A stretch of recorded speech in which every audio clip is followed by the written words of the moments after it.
Hey there, Booktube. Noah. Thanks for visiting. Everyone who reads it must converse.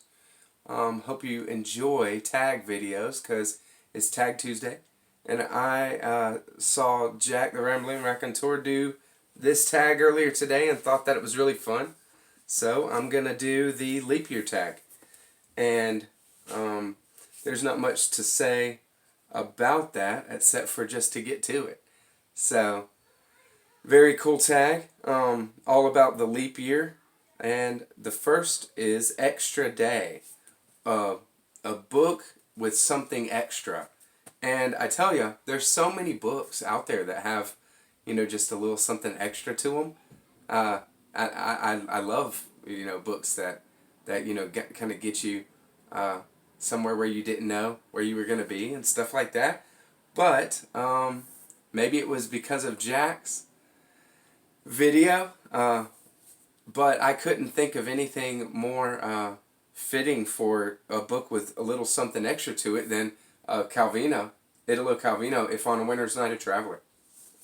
So, If on a Winter's Night a Traveler is a second person story. You're part of it, you're into it, you're in it. That's why I found it and why I started reading it and first off. And the something extra that, I didn't expect that the book gives you is it's a love letter to reading. It really is just an exploration. You're like I say, you're in it, so you're a reader that the text is treating, and it ends up being just this wonderful love letter to literature, books, and translating, and just it's so good. So if you haven't come in contact with that one, it's definitely highly recommended by me. But yeah, hope you enjoy it. Number 2, Taking a Leap, a book that I'm afraid to read. Now, afraid to read. I'm not afraid of any book, but there are those books that are so intimidating that I haven't really started, but I do want to read. So I have a lot of companions for this novel, and I've looked through some of the companions for it to kind of give me my bearings. But when I started to read it, I just couldn't get into it. And that book is James Joyce, Finnegan's Wake. So Finnegan's Wake is notoriously, dense and you're just like, well, what is it even really saying right now? So I've this year been reading Ulysses. You can see a playlist of my Ulysses so far. We're doing it as a group, and I tell you, getting into Ulysses, I'm, not near as intimidated. So I think that that now, is soon, within maybe the next year or so, Finnegan's Wake will be on my list that I'm gonna read. Haven't pinned down a time to read it yet. Number 3, Every 4 Years, the 4th book I read in 2020. Now I'm a pretty slow reader. I like to take it slow. I don't read really fast. So as far as full-length novels, I don't think I've hit 4 this year. I take my time with reading, and I read a lot of not fiction, while I'm reading my fiction and stuff. So my 4th story, it's kind of a novella that I read this year, was The Death of Ivan Ilyich by Leo Tolstoy. And I've made it a point to get into Tolstoy more this year. Me and Lukash over at Totally Pretentious are doing Anna Karenina for March of the Mammoths. Marching Mammoths is the tag. And I'm just getting into Tolstoy. We're starting a short story Tolstoy read. Just going through short stories, me and a couple of guys that are over at the Codex Cantina. If you guys follow that channel, if you don't, you should. They do great deep dives into these short stories. It's really cool. So yeah, Tolstoy, Death of Ivan Ilyich was what it was, and you can actually I did a review video on that when I had finished it as well. I actually finished that with along with another short story by him called After the Ball. There's a collection of 6 short stories that I read around with me in my work truck. So, you know, I always have something to read with me. Number 4 is 366 Days. Third shelf, 6th book, and then the 6th book after that. So, we're in the middle of a move. I know it doesn't look like it in this room, but we're about to be moving. And so we've packed up a lot of stuff, and my bookshelves have to be packed. So some of them are packed. So I went back to my girl's bedroom and got the 3rd shelf down. The 6th book was Dark Matter by Blake Crouch. This is a very fun book, an amazing read. Sci-fi. It's a time travel story, and it will totally blow your mind. If you've never read it, I'd totally recommend it.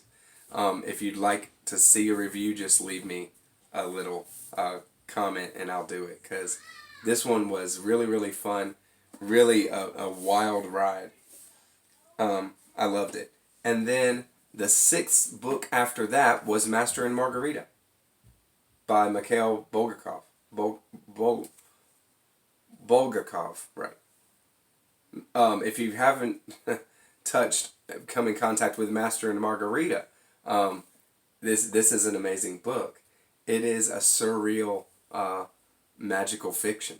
The devil comes to Moscow, and all kinds of insanity and hilarity ensues. And Satan takes his hijinks out on and he has a little retinue with him, not just Satan himself, but he takes it out on the literary elite of Moscow, and it's just wild. There is a lot of fun stuff in here, and I totally recommend that as well. So turned out to be a pretty cool shelf to go through. 6th book and 6th book with. Cool. Leaping Ahead, number 5. Leaping Ahead. 4 books that I want to read by next leap year. So 4 years from now, you know, I mean, I can read anything I want. But, so I thought of big books that are on my to be read that I definitely want to, 4 years from now, not be looking at like, oh man, I should read that. I want to get it done. And, I have all these books. 2 of them are packed up, so I couldn't grab them to look at. But the first one that came to mind that I definitely want to get done is Perdido Street Station by China Mieville. So it's weird fiction. It seems like a wild, crazy book. So that's on my to be read. It's on my to be read now, but it hasn't been pinned down for a time this year. I don't know if I'm going to get to it this year. Reading is just, stacking up. So I want to definitely read Perdido Street Station. I've heard too many great things. And then another one that popped in my head that I definitely want to read but has not been pinned down when I might read it is The Glass Bead Game by Hermann Hesse. It looks great. It's one of his last novels, if not his final novel. And it's an post-apocalyptic story, as far as I can tell. Seems really right up my alley. And I love Hermann Hesse's philosophical fiction kind of stuff, A third one that's on my to be read is Murder on the Orient Express. I don't get into mysteries, but Rajathon, Ramsey over at Rajathon has a great channel. You guys should check him out as well.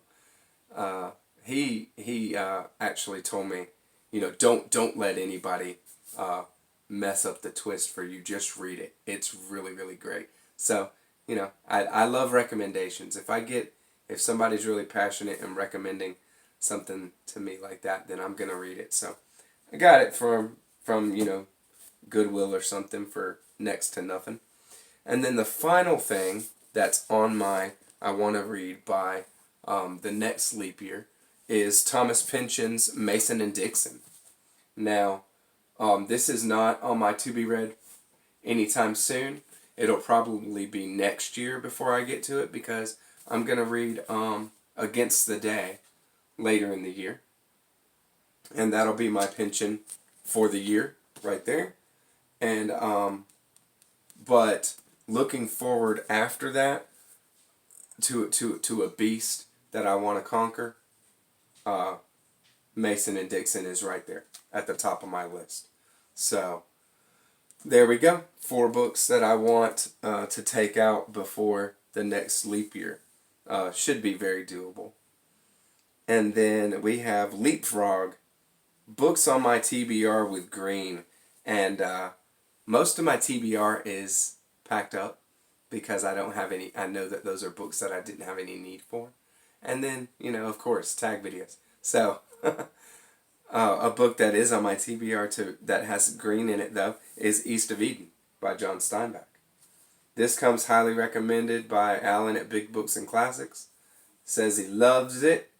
And so I got this at a Goodwill for, $2 or something like that. It's a great copy. Got the edges, staggered edges there. Just a, trade paperback. Great condition. Never been read, it looks like. Or somebody who reads like I do, carefully. I don't bend back the spines and stuff like that. I'm really careful on my books. I love it. Yeah, East of Eden.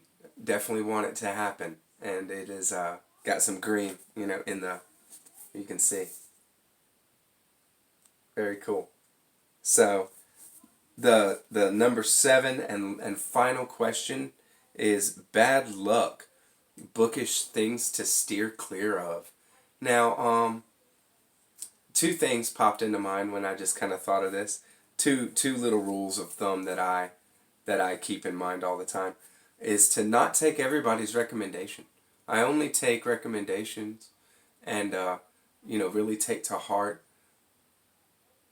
recommendations and decide I'm gonna read them when somebody says it's like one of the greatest books they've ever read, and they're readers, and I know that, and they esteem it that highly, then I will consider it more and that kind of thing.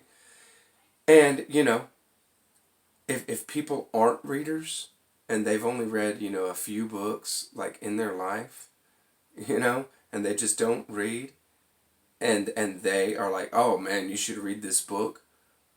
I barely, I might check it out just to, look it up online and read a review or read a synopsis, off of ABE books or something like that, but just to get a feel for it. But I don't put too much credence in that kind of thing. So just taking random recommendations, that's something that I steer clear of all the time.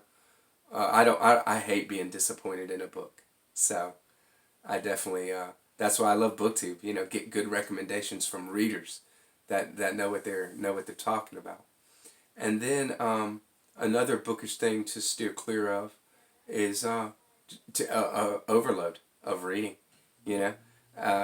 It's tough sometimes with meeting people and talking about books a lot.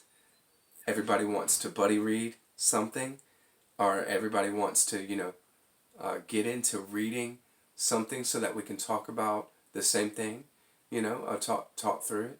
That's part of the joy. So it's easy to get overloaded. So I personally just set a date. Now it's 2.5 months out, maybe, and I'm not making any commitments after that date. And before that date, now it's all full. So as I approach that date, I'm knocking out, what I've already committed to reading, and what I've put on my list that I want to read. And then as that approaches, then I will look forward to that next time, and fill it accordingly with my reading. So take your time, guys. Never. That's one kind of bookish pitfall I could think of that to steer clear from. So I hope you like this tag. I really enjoyed it, and y'all feel free to do it as you wish. I'll put links down in the description to who created the tag. Thank you. And Rambling Raconteur, Jack, I'll link him because he's the one that I saw that was doing this tag, and he did a great job. So happy reading, Booktube. Thank you very much. Catch you on the next one.